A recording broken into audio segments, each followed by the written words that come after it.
So your initial response, Bharat, to that non-urgent assessment from the JCVI? Prevention is always better. Prevention is always better than risking an infection and then saying to yourself, I'll take my chance with this. So if you have a safe, predictable, and the key word is predictable, vaccine which will do something and protect you, it's much better to do that than to say, well, I'll take a gamble with getting infected and most children are okay, therefore I will be okay. But I have got a vaccine for you, which is a predictable dose, a controlled introduction to being immunized, and we know that they work and we know that they are safe. And, you know, to comment on your assertion that, well, you know, it's too much of an effort. It is not too much of an effort. We immunize our children all the time. And if we hadn't immunized our children, we would have a lot more illness. And therefore, as a personal measure, as a public health measure, immunizing and protecting our children is a good thing to do. But it's a case-by-case thing, isn't it? So you look at something, I'm thinking of measles is an obvious thing. You don't want kids to get measles. That can be a very, very tricky illness for children to deal with. We look at COVID. There's never, ever been any evidence that that particular age group is at risk very much, if at all, in most cases. Some exceptions to that, but they are very, very rare. And I always thought that in your world, in the world of medicine, that if something is a rarity, then you don't go around delivering medicine or vaccinations when there's hardly any chance of you getting ill from it. No. Children have got ill. Children have missed school. Children have missed school a lot because they have got infected. Children have gone on to infect older people, and older people have gone on to get admitted to hospital.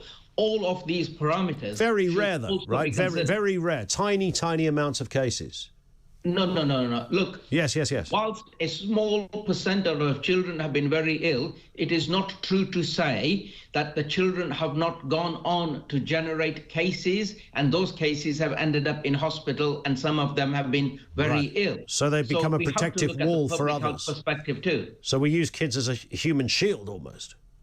Well, hold on a minute. I think those are emotive terms that you persistently use. I would like to point you to, we use the seasonal influenza vaccine personally for that very purpose, which is to immunize, protect them, and protect the community. There is nothing different here.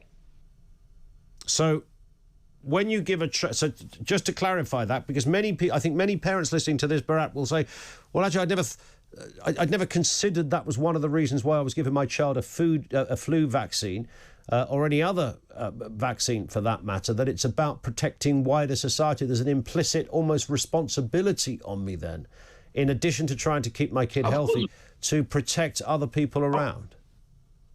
Even if my kid is perfectly healthy and statistically unlikely, almost impossible to end up in hospital, almost. No.